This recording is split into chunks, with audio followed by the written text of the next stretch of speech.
Dinosaurs are almost universally known for being scaly, even though not all of them were. In fact, many dinosaurs had feathers. And if they had feathers, then they probably also had colors like birds do today. But how could such colorful creatures have been around for so long without us finding any preserved colors? Well, it turns out that we actually have found preserved colors in dinosaurs. Let's find out what we can learn from them. Today we're talking about colors in dinosaurs. If you've been watching this channel for a while, then you already know that dinosaurs weren't just big, dumb, scaly monsters. In fact, they were very diverse, ranging in size from chicken to Argentinosaurus, and many of them were very smart. And I mean really smart. But one stereotype that many people still have of dinosaurs is that they were all scaly, even though this isn't true for many groups of dinosaurs. The iconic image of a dinosaur probably looks something like this. But let's take a look at some of these so-called scale dinosaurs.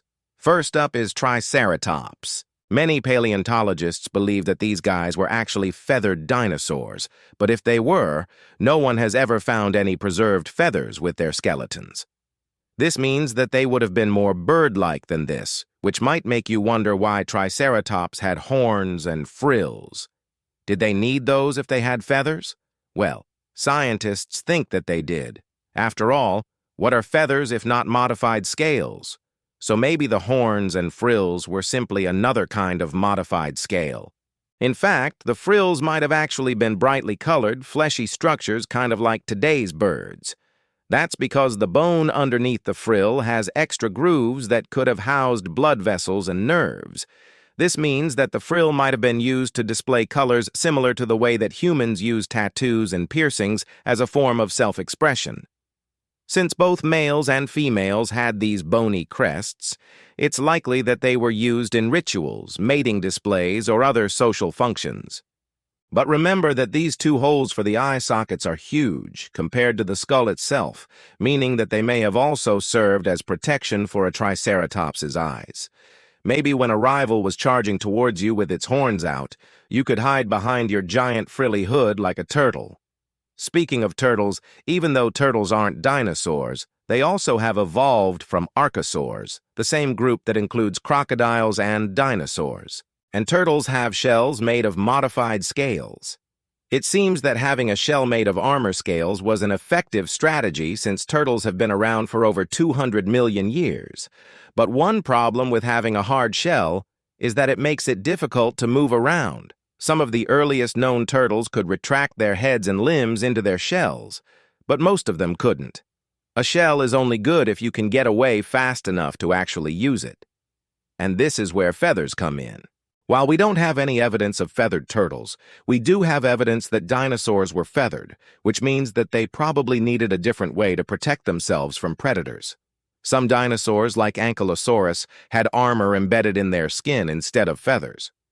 These embedded scales were called osteoderms, and they're the same thing that crocodiles and turtles have.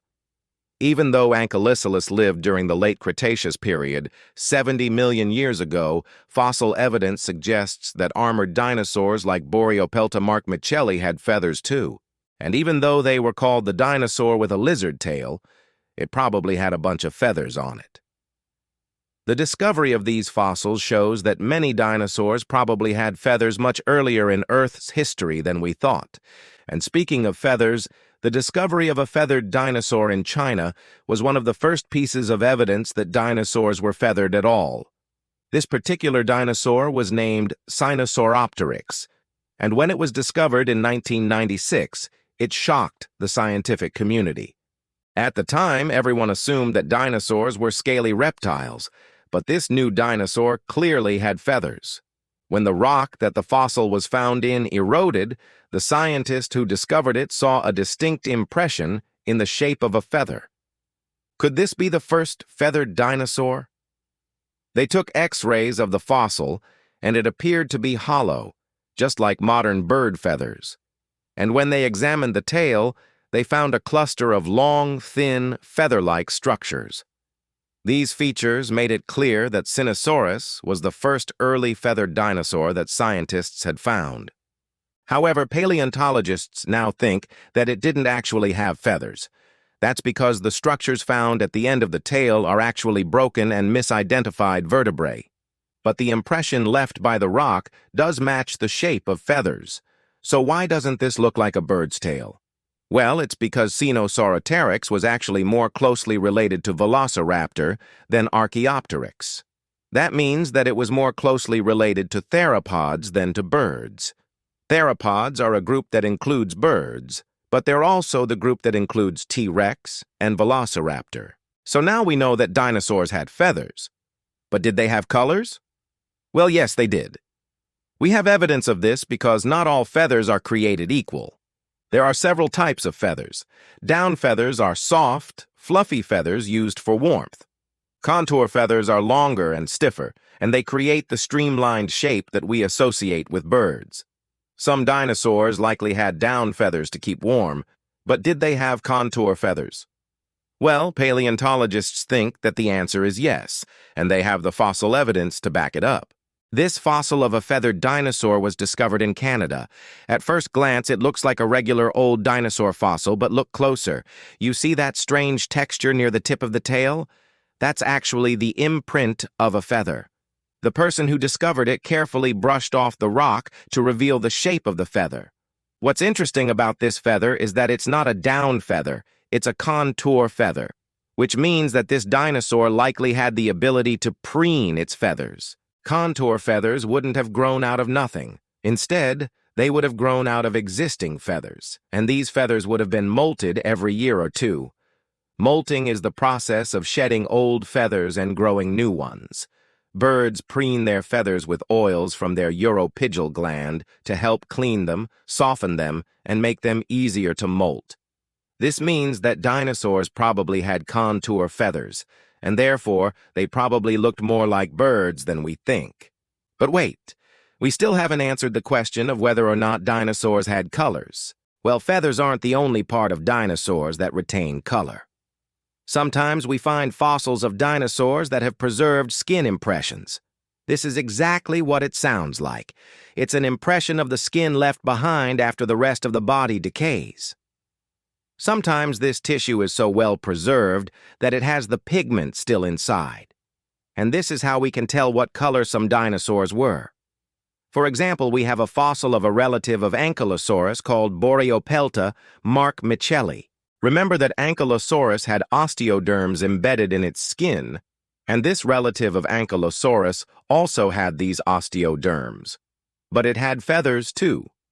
This dinosaur was named after the rock that it was found in, which was named Hell Creek. Therefore, it was called Hell Creek Monster. But this fossil is much older than Ankylosaurus, so it helps scientists understand how Ankylosaurus evolved.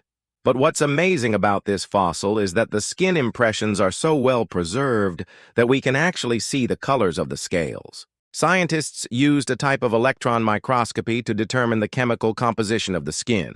They found that it contained a lot of melanin, which is the same chemical that gives our skin its color. Melanin is brown or black, so the osteoderms were probably some shade of these colors. Most birds have black or brown feathers, so it's likely that this dinosaur looked like a big black bird rather than a big scaly monster. So it turns out that many dinosaurs weren't scaly at all. In fact, many of them were probably feathered and colorful, just like birds. But not all dinosaurs were created equal.